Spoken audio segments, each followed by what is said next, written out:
Welcome to the DF English and today we will try to know what is triple तलाक। इस class में हम लोग चर्चा करेंगे कि तीन तलाक क्या था और अभी तीन तलाक का प्रोसेस क्या चलता है। इसके साथ साथ आज हम यह भी चर्चा करेंगे कि तीन तलाक पर सुप्रीम कोर्ट का फैसला क्या था।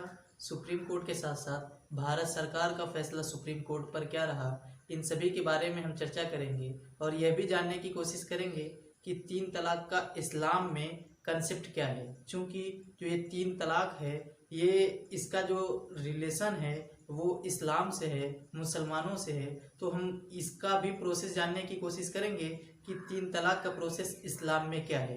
तो आइए हम क्लास को शुरू करते हैं। जैसा कि आपको बता दें कि जो पति पत्नी होते हैं उन दोनों को अलग होने के लिए, उन दोनों को एक दूसरे से पति पत्नी का रिश्ता समाप्त करने के लिए जो इस्लाम में प्रक्रिया है वो कई प्रक्रिया है, न केवल एक प्रक्रिया है बल्कि कई प्रक्रिया है। तो यहाँ पर हम लिखे हैं अलग होने की प्रक्रिया। किन दोनों को, पति और पत्नी को एक दूसरे से अलग होने की प्रक्रिया। यहाँ पर जो पति पत्नी को अलग किया जाता है उसमें कई सिस्टम है। जो पहला सिस्टम होता है उसे तलाक कहा जाता है। जो पहला सिस्टम है उसे तलाक कहा जाता है। तलाक वह होता है जिसमें पति अपने पत्नी को 3 बार तलाक तलाक तलाक कह दे तो वो तलाक हो जाता है। और जो दूसरा है उसे कहा जाता है खुला। खुला ये भी अलग होने की प्रक्रिया है पति और पत्नी का। इस खुला वो सिस्टम है जहाँ पर पत्नी डिमांड कर सकती है।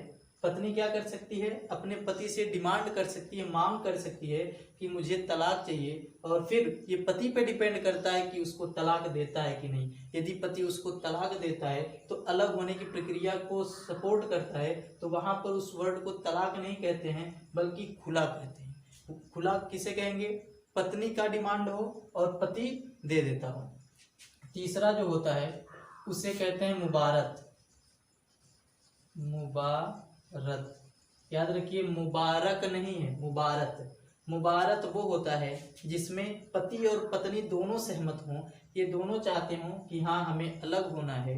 तो जब अलग होने की वहाँ जो प्रक्रिया होती है उस सिस्टम को हम क्या कहते हैं, इस्लाम में जो सिस्टम है उसको कहते हैं मुबारत। और जो अगला है अलग होने की प्रक्रिया में उसको कहते हैं तफवीज।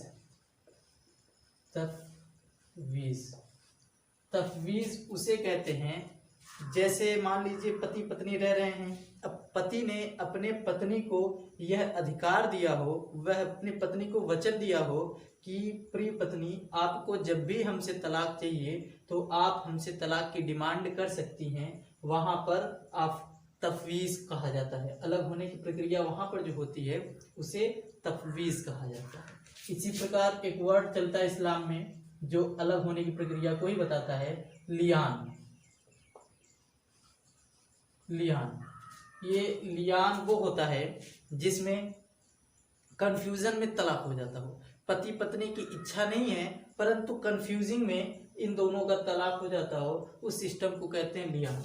और जो लास्ट सिस्टम है उसको कहते हैं खियार। खियार ये इस्लाम में ये भी अलग होने की प्रक्रिया है पति पत्नी का। लेकिन खियार वो होता है, मान लीजिए पत्नी है, खियार का सिस्टम ये है कि यदि पत्नी का विवाह, एक लड़की का विवाह बाल्यावस्था में कर दिया गया हो तो जब पत्नी वयस्क हो जाए, जो लड़की है वो वयस्क हो जाए, उसके बाद लड़की को यह पूरा अधिकार है कि वह अपने पति से अगर चाहे तो अलग हो सकती है। इस सिस्टम को खियार कहा जाता है जो कि एक प्रोग्रेसिव और बहुत ही शानदार सिस्टम है।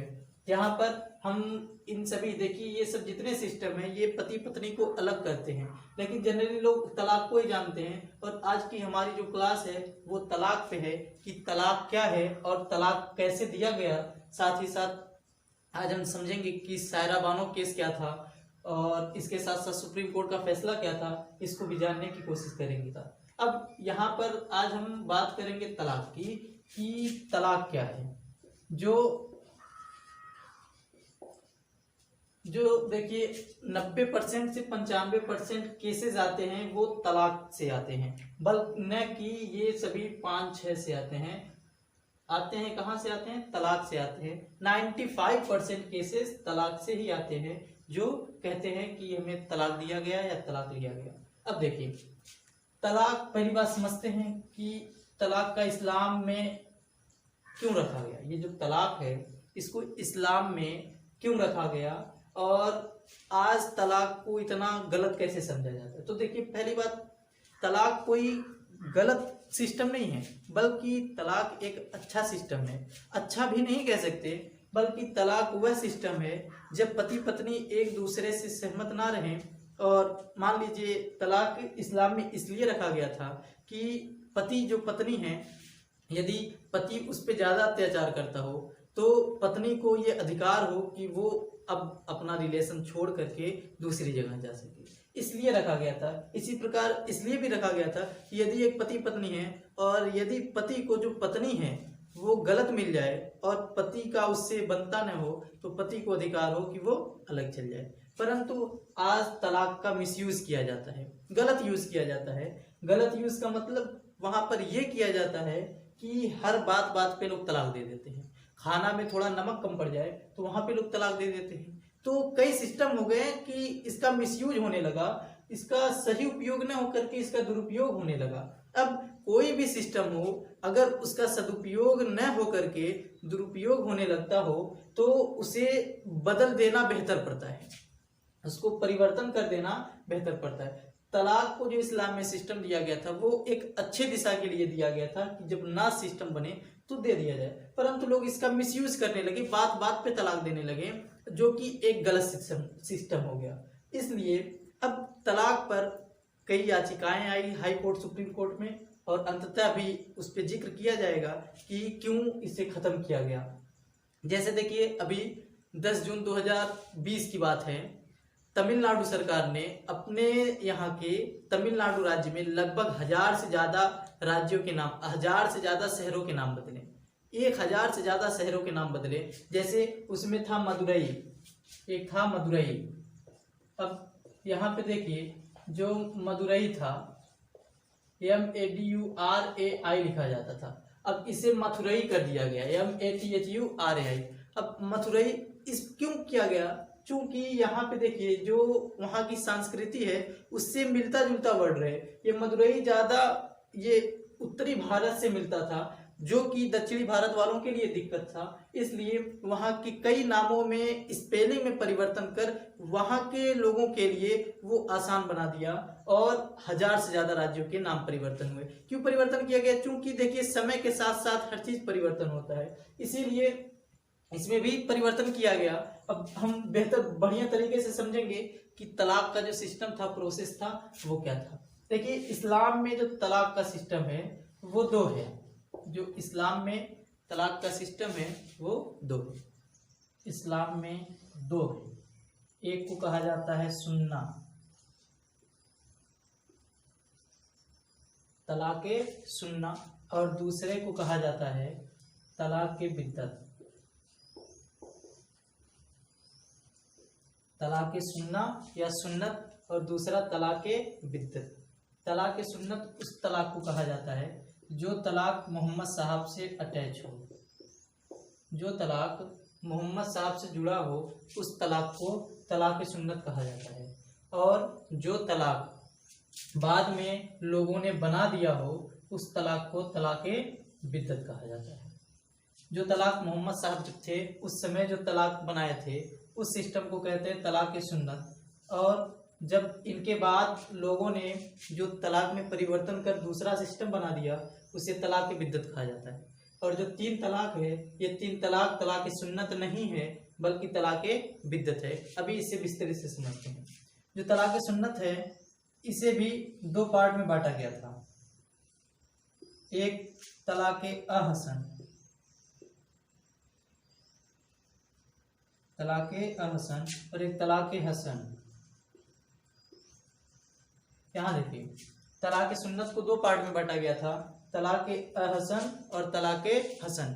यहाँ पे जो ध्यान देने की बात है, तलाक अहसन का एक अलग सिस्टम है और तलाक हसन का अलग सिस्टम है।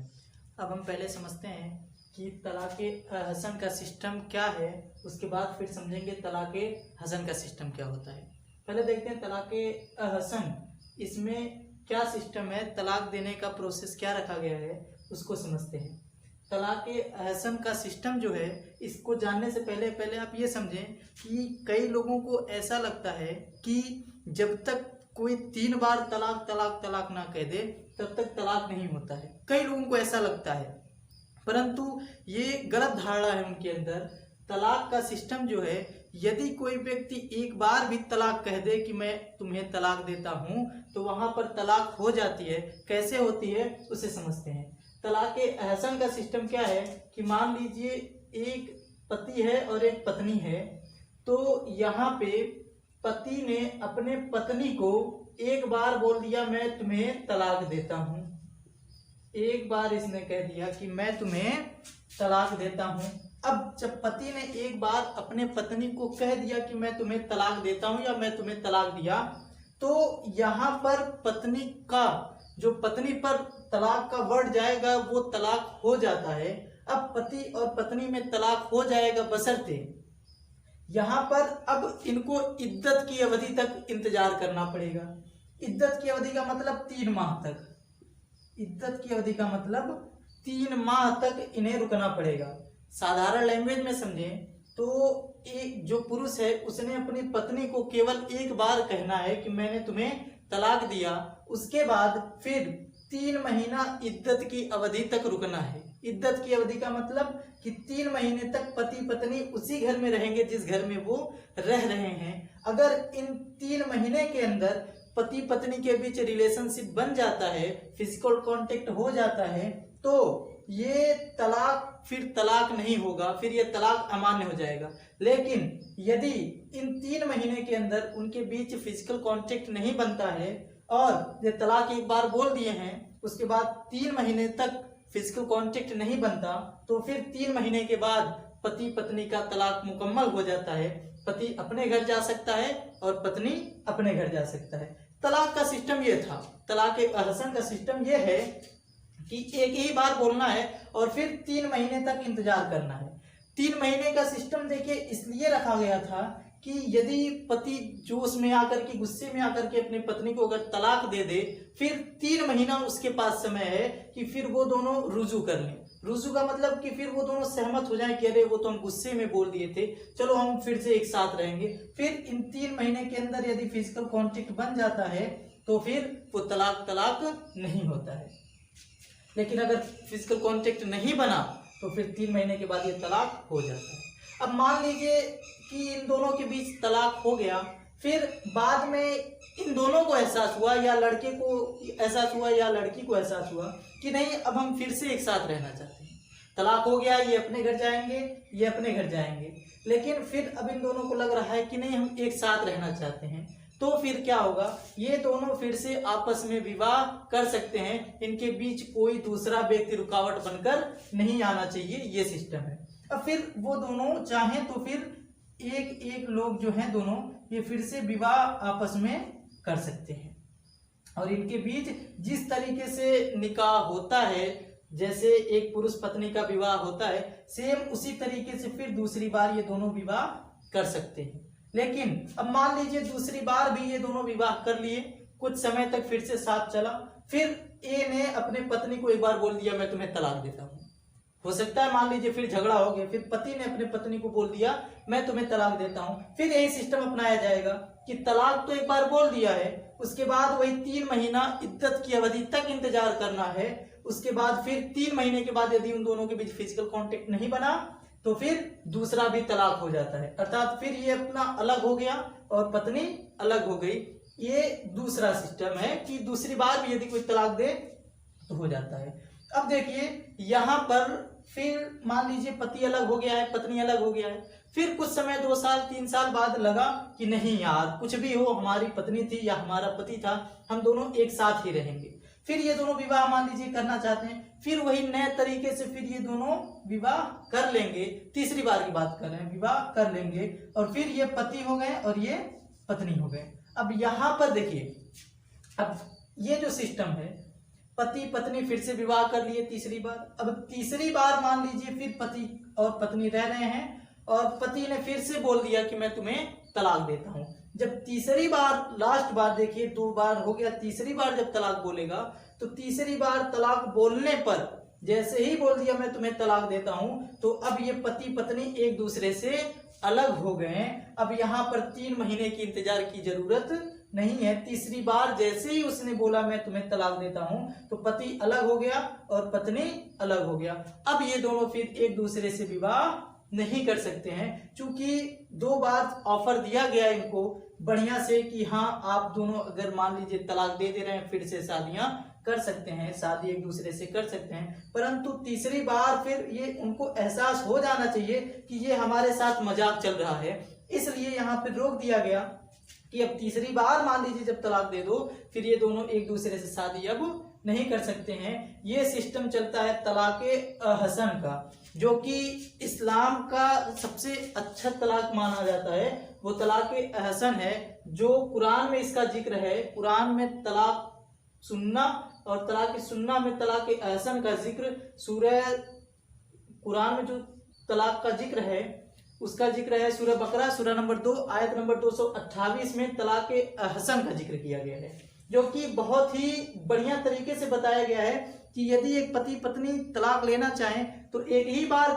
कह दें और फिर वो अलग हो जाते हैं। फिर वो अगर चाहें तो विवाह कर सकते हैं, जो कि यहाँ प्रोसेस आपको हम बताए हैं। अगर वहीं देखें तलाक़े हसन का, एक बात याद रखिए कि जो तलाक़े हसन है ये मोहम्मद साहब के दौर का है। अब देखिए, और तलाक़े हसन भी उन्हीं के दौर का है।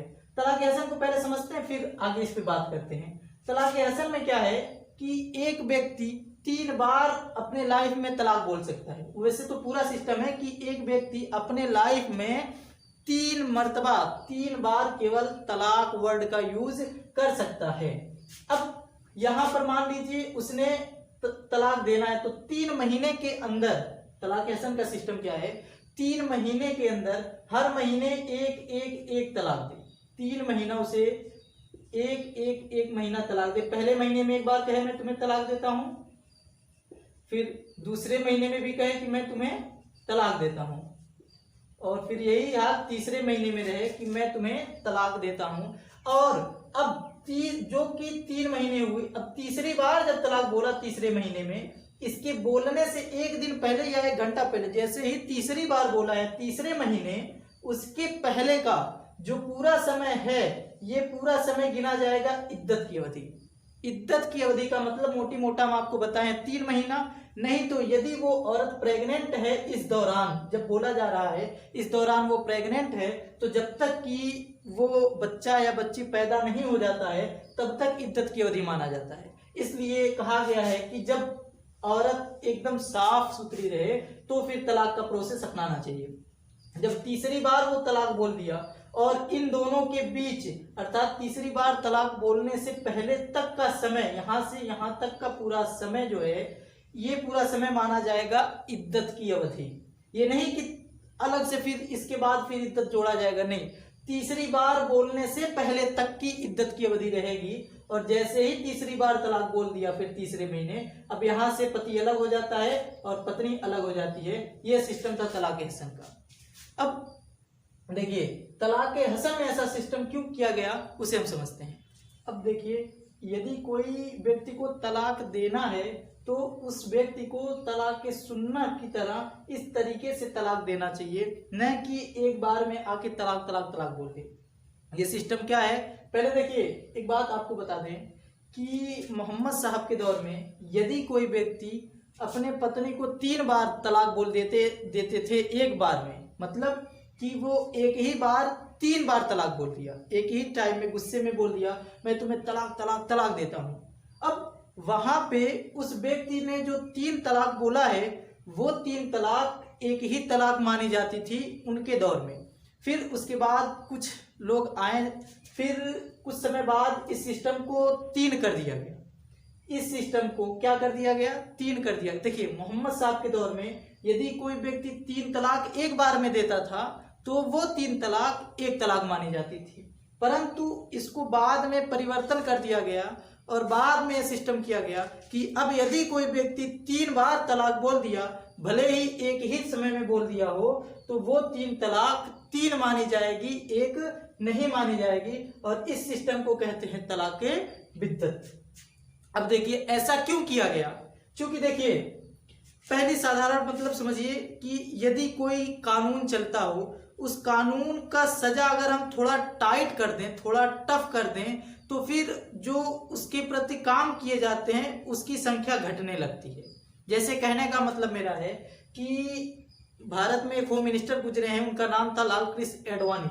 वो पार्लियामेंट में जब थे तो उन्होंने पार्लियामेंट में ये याचिका प्रस्तुत की थी। उनका कहना था कि सरकार को भारत में अब रेप का सजा मौत कर देना चाहिए। क्यों उन्होंने ऐसा कहा? क्योंकि यदि रेपिस्ट का सजा मौत कर दिया जाए, जो रेप करते हैं उनकी सजा मौत कर दी जाए, तो भारत में क्या होगा? रेप घट जाएंगे, जाहिर सी बात है रेप घट जाएंगे। अर्थात पता क्या चलता है कि कानून टाइट कर देने से जो उसका वो सिस्टम रहता है, जो लोग उसके प्रति काम करते हैं, उसकी संख्या घटने लगती है। इसी प्रकार यहाँ भी किया गया कि देखिए मोहम्मद साहब के बाद फिर लोगों ने धड़ाधड़ 3 बार एक ही समय में 3-3 तलाकें देने लगी, जो कि एक ही मानी जाती थी। तो जब आगे लोगों ने देखा तो उन लोगों ने, लोगों मतलब बड़े बड़े पढ़े लिखे व्यक्ति, तो उन लोगों ने इसको बदल दिया। उन लोगों में एक नाम आता है हजरत अबू बकर सिद्दीक, उमर फारूक रज़ियल्लाहु ताला अन्हा। उन्होंने फिर 3 तलाक को 3 में परिवर्तन कर दिया, कानून को और टाइट कर दिए। कानून को और टाइट करने से क्या होता है कि अब कोई व्यक्ति 3 तलाक नहीं देगा, क्योंकि यदि कोई व्यक्ति अब एक बार में 3 तलाक कह दिया तो फिर वो दोनों पति पत्नी अब कभी नहीं हो सकते हैं, अगली बार भी चाहे तो वो नहीं हो सकते हैं। क्योंकि बताए हैं कि अब सिस्टम ये है कि अब एक व्यक्ति तलाक वर्ड अपने पूरे लाइफ में एक पत्नी के ऊपर 3 बार ही यूज कर सकता है, चाहे वो एक ही समय में बोल दिया हो, चाहे वो इस तरीके से बोला हो। 3 बार से ज्यादा उसके पास नहीं है हक कि वो 3 बार से ज्यादा बोल दे। ये सिस्टम कर देने से बहुत ही अच्छा हो गया। क्या हो गया कि अब लोग 3 बार तलाक देने से बचने लगे। अब वे केवल और केवल अपने पत्नी को इस तरीके से, जो कि पहले भी यही सिस्टम था लेकिन लोग इसको कम फॉलो करने लगे थे, क्योंकि उस समय सिस्टम मानते थे अरे हम 3 बार देंगे तो एक ही माना जाएगा। परंतु जब ये सिस्टम बना दिया गया तो अब लोगों के अंदर एक डर हो गया कि नहीं, अब हमें इसी तरीके से तलाक देना चाहिए, न कि 3 बार कह दें, अब हमें एक बार तलाक देना चाहिए। तो तलाक बिद्दत का सिस्टम क्या है कि यदि कोई व्यक्ति 3 बार तलाक तलाक तलाक बोल दिया, चाहे बोल दे या फिर लिख करके, मैसेज करके, स्पीड पोस्ट के तहत, चाहे जैसे, यदि 3 बार उसने तलाक बोल दिया है तो अब ये तलाक हो जाती है। अब पति और पत्नी ये दोनों चाह करके भी आपस में विवाह नहीं कर सकते हैं। ये बनाया गया तलाक़े बिद्दत का सिस्टम, जो कि हमारे समझ से एक बढ़िया सिस्टम बनाया गया। क्योंकि अब देखिए हर व्यक्ति को तलाक सुन्ना की तरीके से तलाक देना चाहिए, परंतु तलाक बिद्दत अर्थात कहा जाए तलाक बिद्दत वो सिस्टम है जो तलाक के कानून को और टफ बना दिया, जिससे लोग तलाक देने से बचें। इसका मेन मकसद यही था, परंतु लोग इसका मिसयूज करने लगे। बाद में चल के मिसयूज क्यों करने लगे कि बात बात पे लोग 3-3 तलाकें देने लगे। अच्छा, 3 तलाक क्यों देने लगे? क्योंकि कई लोगों को ये वाला सिस्टम पता ही नहीं रहता। हम आपको बताए हैं कि कई लोगों को लगता है कि जब तक 3 बार ना बोलो तब तक तलाक होता ही नहीं, जो कि गलत। आपको जब तक इसके बारे में पता नहीं रहेगा, फिर यही कंडीशन घटेंगे कि आप 3 बार तलाक बोल देंगे, फिर अब एक दोनों चाह करके भी विवाह नहीं कर सकते हैं। हाँ, अगर इस तरीके से एक बार तलाक दिए होते फिर शादी कर सकते थे, फिर से अगर वो तलाक देते फिर शादी कर सकते थे, तो सिस्टम बढ़िया था जो तलाक सुन्ना की सिस्टम थे। अब तलाक बिद्दत में लोग जुनून में अगर के खाना में नमक कम हो जाए या ज्यादा हो जाए तो भी 3-3 बार तलाक अब देने लगे। इसका अब लोग मिसयूज कर रहे हैं। तो इसलिए यहाँ पर इसी पर तलाक जो बिद्दत है, यही तलाक बिद्दत को 3 तलाक कहा जाता है। जो तलाक बिद्दत है इसी तलाक बिद्दत को ही 3 तलाक कहा जाता है। और फिर सायरा बानो को जो केस किया गया, सायरा बानो ने जो केस किया वो तलाक बिद्दत पे केस किया, न कि तलाक सुन्नत पे केस किया। और जो सरकार ने इस पे कानून बनाया, वो कानून बनाया है तलाक बिद्दत के रोक पर, न कि तलाक सुन्नत के रोक पे। आज भी यदि कोई व्यक्ति तलाक सुन्नत की तरीके से एक बार तलाक दे या एक बार तलाक दे तो वो उसको सजा नहीं है, परंतु यदि उसने 3 बार तलाक एक ही टाइम में दिया है तो उसको सजा है। अगर हम गौर से देखें तो जो तलाक का पूरा सिस्टम है इसमें घाटा अगर हम गौर से देखें तो पुरुष का होता है, न कि स्त्री का होता है। अभी आप सोचेंगे कि ये कैसी बात हम कर रहे हैं, तो देखिए घाटा कैसे पुरुष का होता है कि जब पुरुष तलाक देता है पत्नी को। अब पुरुष जो है अपने पत्नी को जब तलाक देता है तो पहले हम देखते हैं कि एक निकाह होता है, निकाह मतलब विवाह होता है तभी तलाक देगा। तो निकाह में एक पेपर बनता है जिसको कहते हैं निकाहनामा, और उस निकाहनामा में रकम निर्धारित किया जाता है जो लड़के के द्वारा लड़की को दिया जाता है। अब वो रकम उस लड़के पे डिपेंड करता है कि कितना रखना चाहता है। कई लोग वो रकम 10,000 रखते हैं जिसे अरबी में महर और इंग्लिश में एलिमोनी कहा जाता है, या 10,000 रखे, 20,000 रखे। कई लोग तो 5 लाख 10 लाख भी महर रखते हैं। अब ये महर क्या होता है कि स्त्री को दिया जाता है, जो पत्नी रहती है उसको दिया जाता है, और ये खास तौर पे वो पैसा पत्नी का होता है न कि पुरुष का होता है।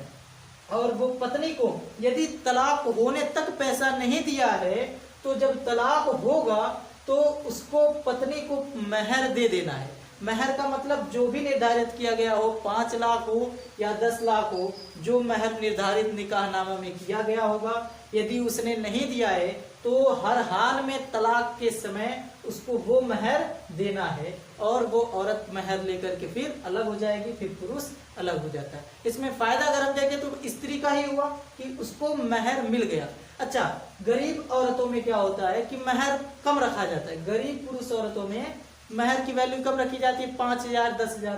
तो ये पुरुष तलाक इसको देने के बाद जो महर है अगर नहीं दिया है तो 5,000 10,000 जो भी रहेगा स्त्री को दे देगा, और स्त्री अलग और पुरुष अलग। अब यहाँ पर स्त्री का देख रेख कौन करेगा, तो ये इस्लामिक सिस्टम है कि अब स्त्री का देख रेख जब तक स्त्री का दूसरा विवाह नहीं होता है तब तक स्त्री के पिता और माता करेंगे। जो स्त्री है इसके पिता और माता इस स्त्री का देखभाल करेंगे। यदि ये इसके माता और पिता नहीं है तो समाज इसका देखभाल करेगा।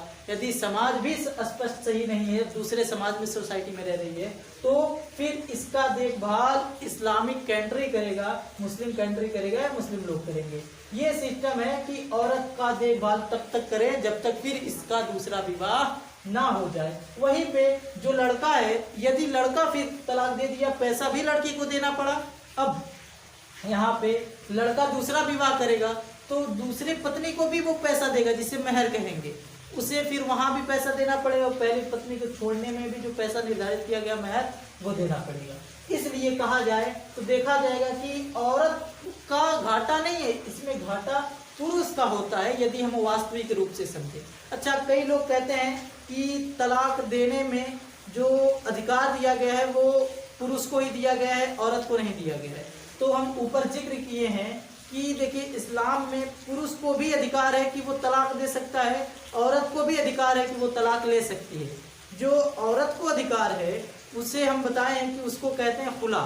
खुला में क्या होता है कि यदि औरत चाहे तो औरत तलाक ले सकती है, वो अपने पति से डिमांड कर सकती है। मान लीजिए पति पत्नी हैं, अब पति जो है औरत पे ज़्यादा अत्याचार कर रहा है और पत्नी चाहती है कि मैं इसके साथ अब ना रहूं, तो पत्नी खुला का डिमांड कर सकती है। खुला मतलब पत्नी भी तलाक मांग सकती है। अब क्या होगा कि यदि पति ना देना चाहे, ऐसा सिचुएशन उत्पन्न हो सकता है, यदि पति ना देना चाहे तो पत्नी काजी के पास जा करके ये कह सकती है कि ये हमें तलाक नहीं दे रहे, फिर काजी इनसे तलाक दिलवा देगा और पत्नी अलग हो जाएगी और पति अलग हो जाएंगे, जो कि ये पत्नी को अधिकार दिया गया है। और पुरुष चाहे तलाक देना तो पुरुष भी इसको तलाक दे सकता है, जो कि उसके बारे में तो हम विस्तृत से चर्चा किए हैं।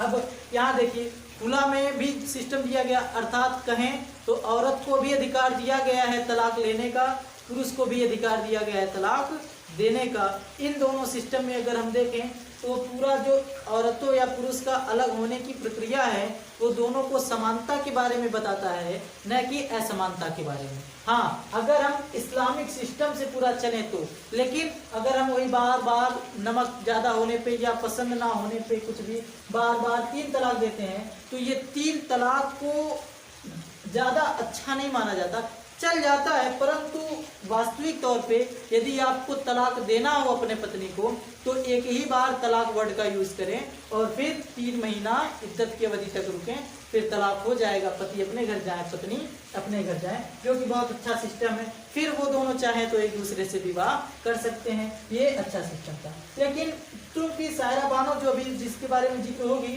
उनके यहाँ दिक्कत क्या हुआ कि उनके पत्नी ने एक ही बार में उनको 3 तलाक बोल दिया कि मैं तुम्हें तलाक तलाक तलाक स्पीड पोस्ट के तहत लिख करके भेज देते हैं। तो सायरा बानो ने इसके ऊपर केस किया था। अब हम पढ़ेंगे कि 3 तलाक पे या सायरा बानो केस क्या था और सायरा बानो ने 3 तलाक पे क्या क्या बातें सुप्रीम कोर्ट में कहीं और इस पे सुप्रीम कोर्ट का फैसला क्या था, इन सब के बारे में हम आगे पढ़ते हैं। यहाँ पर जो तलाक का केस कानूनी तौर पे चला, वो कहानी स्टार्ट होता है एक महिला से जिसका नाम था सायरा बानो। सायरा बानो, ये सायरा बानो एक मुस्लिम महिला थी और इनका जो कि उत्तराखंड की रहने वाली थी। अब इनका विवाह उत्तर प्रदेश के इलाहाबाद में, उत्तर प्रदेश के इलाहाबाद में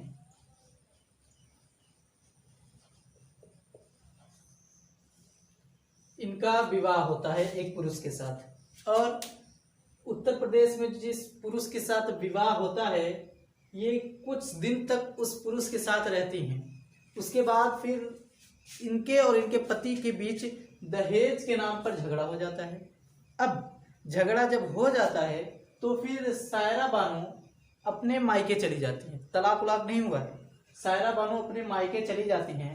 उसके बाद फिर क्या होता है कि जो इनका पति रहता है सायरा बानो का, वो स्पीड पोस्ट के तहत अर्थात पोस्ट ऑफिस के तहत वो क्या करता है कि एक लेटर लिख करके उसमें तलाक तलाक तलाक कह करके अपने पत्नी के पास भेज देता है, अर्थात सायरा बानो के मायके भेज देता है।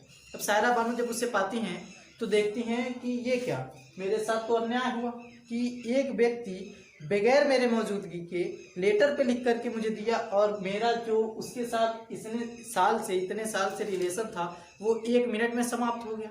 अब सायरा बानो की ये सिस्टम बहुत गलत लगा, तो सायरा बानो ने क्या किया, एक पढ़ी लिखी औरत थी, तो सायरा बानो आर्टिकल 32 के तहत, किसके तहत, आर्टिकल 32 के तहत डायरेक्ट पहुंच गई सुप्रीम कोर्ट। आर्टिकल 32 के तहत कोई भी व्यक्ति डायरेक्ट सुप्रीम कोर्ट में जाकर के अपनी याचिका प्रस्तुत कर सकता है।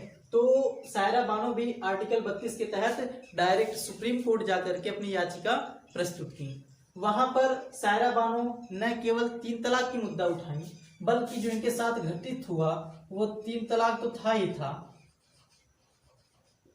और 3 तलाक के साथ साथ जो इन्होंने मुद्दा उठाया वो एक मुद्दा उठा दिया हलाला का भी, और हलाला के बाद उन्होंने जो तीसरा मुद्दा उठा दिया वो पॉलीगैमी का। अभी 3 तलाक तो आपको बताया गया कि 3 तलाक क्या था, तो उन्होंने पहला अपनी याचिका में इन तीनों का जिक्र किया कि सरकार को इन तीनों को अमान्य कर देना चाहिए। पहला सिस्टम 3 तलाक, जो कि आप समझते हैं कि 3 तलाक क्या है। हलाला क्या होता है, हलाला यह वह प्रक्रिया थी कि मान लीजिए ए और बी हैं, ए पुरुष हैं और बी स्त्री है, ये दोनों विवाहित हैं, एक दूसरे से विवाह कर लिए हैं। अब पुरुष ने स्त्री को तलाक तलाक तलाक करके स्त्री को तलाक दे दिया। अब पुरुष और पत्नी ये दोनों एक दूसरे से अलग हो गए। अब फिर इन दोनों का बाद में मूड बना कि नहीं, हम फिर से एक दूसरे से मिलना चाहते हैं, फिर से हम दोनों विवाह करना चाहते हैं। तो इस्लाम में ये सिस्टम है ही नहीं कि फिर से ये दोनों अब विवाह कर लें। हाँ, यदि एक तलाक दिए होते तो कर सकते थे, लेकिन चूंकि 3 बार तलाक तलाक तलाक कह दिए हैं तो अब ये ए और बी से या बी ए से अब विवाह नहीं कर सकती है या नहीं कर सकता। इसके लिए क्या करना पड़ता है कि जो बी स्त्री है, अब अगर बी ए से विवाह करना चाहती है तो बी को पहले किसी सी नामक व्यक्ति से विवाह करना होगा, और सी नामक व्यक्ति से विवाह करने के बाद सी और बी में एक फिजिकल रिलेशन बन जाना चाहिए। पति पत्नी के बीच जो रिलेशन बनता है वो रिलेशन बन जाना चाहिए। उसके बाद फिर जो सी होगा वो बी को तलाक दे दे यदि, और अब बी जो है ये एलिजिबल हो जाएगी ए से विवाह करने के लिए। इस सिस्टम को कहते थे हलाला, कहते निकाह हलाला। ये ऐसा सिस्टम था कि ए ने बी को तलाक दिया, जो कि अब यहाँ पे देखिए बी को क्या करना पड़ता था यदि ए से विवाह करना चाहे। ये देखिए ये प्रोसेस था समाज में जो बन गया, वो ए यदि बी को तलाक दिया तो बी को फिर से ए से विवाह करने के लिए पहले सी नामक व्यक्ति से हलाला करना पड़ेगा। हलाला मतलब एक दिन के लिए या 2 दिन के लिए एग्रीमेंट करा के इनसे विवाह करना पड़ता था, फिर ये इसको तलाक दे, फिर भी ए विवाह कर सकते थे। इस सिस्टम को समाप्त करने के लिए सायरा बानो ने सुप्रीम कोर्ट में इसका भी जिक्र किया, जिसे हलाला कहा जाता है। जो कि जो इस्लाम में रियली हलाला का सिस्टम है वो ये है कि यदि ए ने बी को तलाक दे दिया 3 बार कह के, अब फिर बी अलग रहने लगी, ए अलग रहने लगा। अब फिर मान लीजिए बी ने अपनी पसंद से किसी दूसरे व्यक्ति से शादी कर ली, मान लीजिए सी से कर ली। अब सी बी एक साथ रहने लगे। अब मान लीजिए सी की मृत्यु हो गई या सी ने बी को तलाक दे दिया, इन दोनों के बीच नहीं बन रहा है, सी ने इसको छोड़ दिया।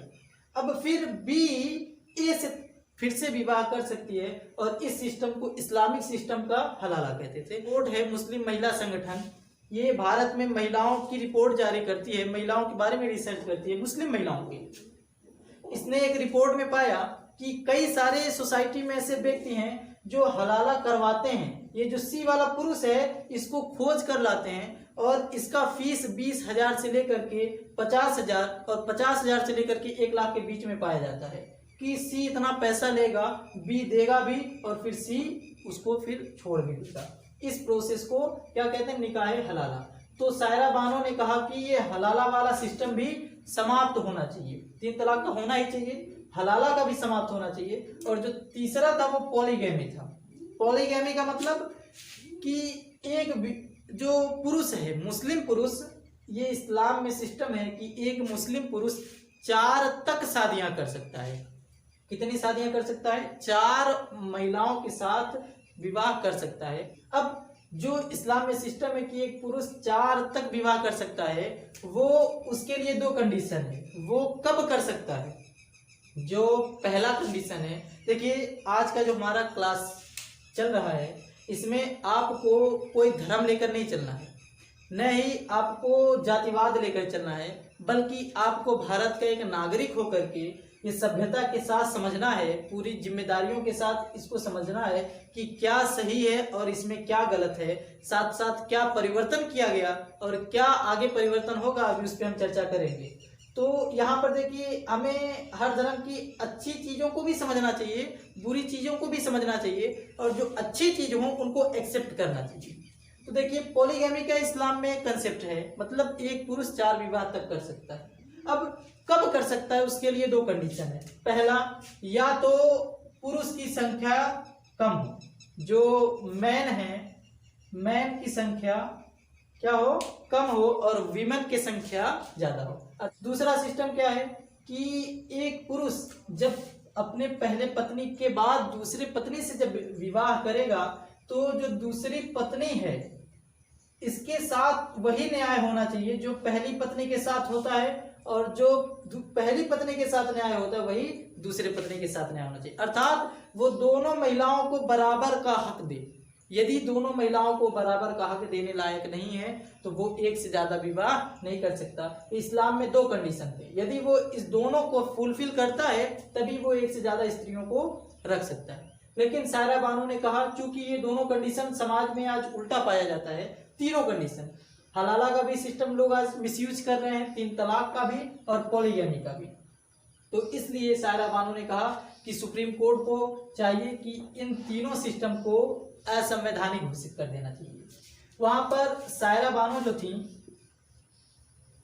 इनके साथ साथ जो बताएं आपको मुस्लिम महिला संगठन ये भी था, इसके साथ साथ आरिफ मोहम्मद खान भी थे, आरिफ मोहम्मद खान।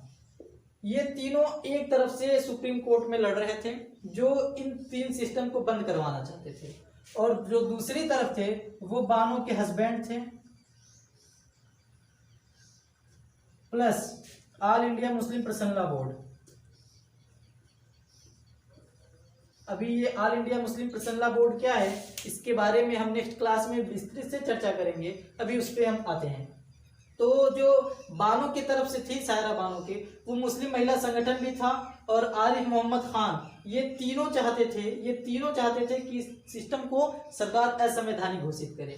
और जो इसके विपक्ष में थे वो बानो के हस्बैंड थे, और all India Muslim personal law board था। मुस्लिम पर्सनल लॉ बोर्ड का कहना था कि सुप्रीम कोर्ट को इन चीजों पे हस्तक्षेप करना ही नहीं चाहिए, क्योंकि ये हमारा एक फंडामेंटल राइट है, हमारा क्या है, एक मूल अधिकार है, जो आर्टिकल 25 बताता है कि हमें धार्मिक स्वतंत्रता का अधिकार है। और वहीं पर इनका कहना था नहीं, ये कहते हैं कि आर्टिकल 25 का उल्लंघन हो रहा है, और इन सभी का कहना था कि आर्टिकल 14, आर्टिकल 15 और जो ये हैं आर्टिकल 21, आर्टिकल 44, इन सभी का उल्लंघन हो रहा है। और इनका कहना था कि नहीं, जो संविधान में हमारा आर्टिकल 25 है, जो कि ये भी मूल अधिकार है, इसका हनन होता है, क्योंकि आर्टिकल 25 कहता है कि कोई भी व्यक्ति अपने धार्मिक परंपराओं, धार्मिक कानूनों के तहत जिंदगी व्यतीत कर सकता है। तो इनका ये कहना था, और इनका कहना था कि आर्टिकल इन सभी का उल्लंघन हो रहा है। अब सुप्रीम कोर्ट ने इसके लिए 5 जजों की बेंच बैठी। कितने? 5 जजों की बेंच। और इन 5 जजों में एक थे सिख, और जो सिख थे वो चीफ जस्टिस थे, उनका नाम था जस्टिस खेहर। जस्टिस खेहर उस समय ये भारत के सुप्रीम कोर्ट के चीफ जस्टिस भी थे, और वो सिख थे। उसके साथ साथ एक मुस्लिम जज उसमें शामिल हुए, एक हिंदू जज शामिल हुए, और एक पारसी, और एक क्रिश्चियन। अब ये 5 जज और 5 धर्म से बिलोंग करने वाले जो जज थे, इनकी बेंच बैठी इस पर सुनवाई करने के लिए। अब जो सिख थे जस्टिस खेहर, और जो मुस्लिम थे इनका नाम था अब्दुल नजीर। अब देखिए, सुप्रीम कोर्ट ने इनकी भी बात सुनी और इनकी भी बात सुनी। अब सुप्रीम कोर्ट, चूंकि आर्टिकल 25 में आगे भी लिखा गया है जो कि बताया नहीं जाता है, आर्टिकल 25 ये भी बताता है कि धार्मिक स्वतंत्रता का उतना भाग अमान्य होगा जितना भाग भारत के संविधान के अन्य मूल अधिकार का हनन करता हो। यह आर्टिकल 25 की बात है। आर्टिकल 25 क्या कहता है कि भारत के संविधान में धार्मिक स्वतंत्रता का उतना पार्ट अमान्य होगा जितना पार्ट भारत के अन्य जो मूल अधिकार हैं उनका हनन करता हो। तो ये आर्टिकल 25 इन सभी का हनन करता है। और याद रखिए, जितना मूल अधिकार है उन सभी मूल अधिकार में जो सुप्रीम कोर्ट ने मूल ढांचा माना है वो आर्टिकल 14 को माना है कि आर्टिकल 14 का उल्लंघन नहीं होना चाहिए। 15 का हो जाए तो एक बार चल भी सकता है, लेकिन 14 का नहीं होना चाहिए। जो तो वहां पर लिखा गया है कि यदि आर्टिकल 25 में लिखा गया है यदि ये हो रहा है तो उस पर सरकार या सुप्रीम कोर्ट को चाहिए कि इस पर विधि बना करके नियम लागू करे।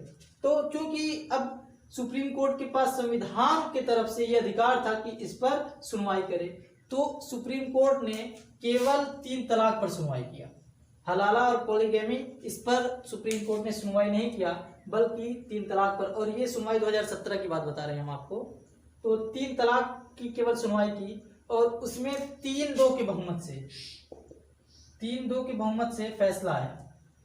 3-2 के बहुमत से क्या कि 3 जज चाहते थे, उन्होंने कहा, जो 3 जज थे, इन 5 जजों में 3 जज ने कहा कि 3 तलाक असंवैधानिक है, 3 तलाक अवैध है। और वहीं पे जो 2 जज थे इनका कहना था कि 3 तलाक असंवैधानिक नहीं है। अब जो ये दो जज थे उनके कौन थे, एक थे जस्टिस खेहर और एक मुस्लिम जिनका नाम था अब्दुल नजीर।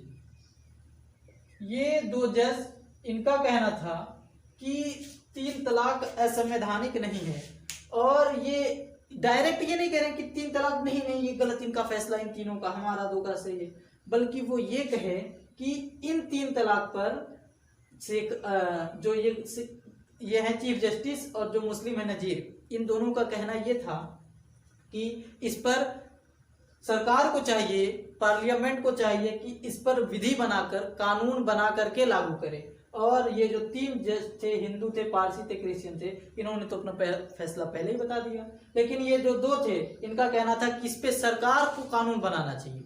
अब क्या हुआ कि फिर सरकार को इस केस के लिए, जो 3 तलाक है, इसको सुप्रीम कोर्ट ने आदेश दिया सरकार के लिए, सरकार मतलब पार्लियामेंट।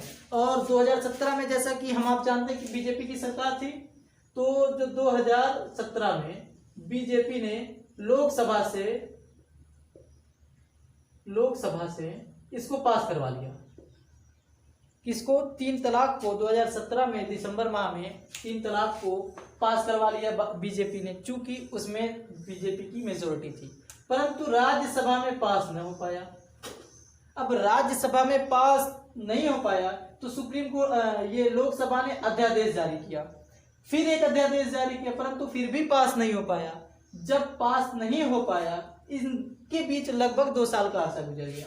फिर 2019 का चुनाव हुआ, और इस 2019 के चुनाव में ये जो लोग बीजेपी थी, पहले से ज्यादा सीटों पर विजय हासिल किया, तो यहाँ पर अब इसने लोकसभा में भी पास करा लिया, उसके साथ साथ राज्यसभा में भी पास करा करके राष्ट्रपति से साइन हो गया। और फिर 2019 में जो कानून बना उसको कहते हैं, जो एक्ट बनाया, मुस्लिम महिला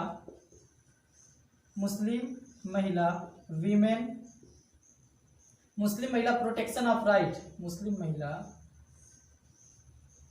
protection of right on marry act 2019।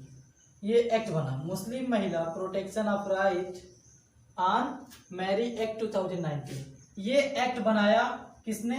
BJP सरकार ने 2019 में लोकसभा राज्यसभा से पारित करा करके।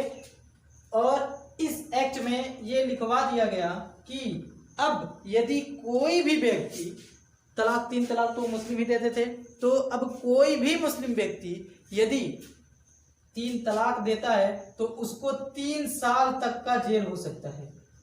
और 3 साल तक का जेल होने के साथ साथ यदि वो छूटना चाहे तो उस पे केवल और केवल जो जज रहेंगे, जज ही उनको छोड़ सकते हैं, पुलिस नहीं छोड़ सकती।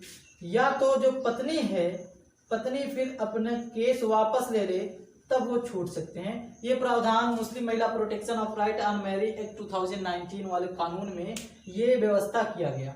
जो अब का सिस्टम है, अब का सिस्टम क्या है कि यदि कोई पुरुष अपने पत्नी को तलाक देता है तो वो महिला इस एक्ट के तहत डायरेक्ट जा करके कंप्लेन कर सकती है, और उस पुरुष को 3 साल तक का जेल हो सकता है और जुर्माना भी लग सकता है।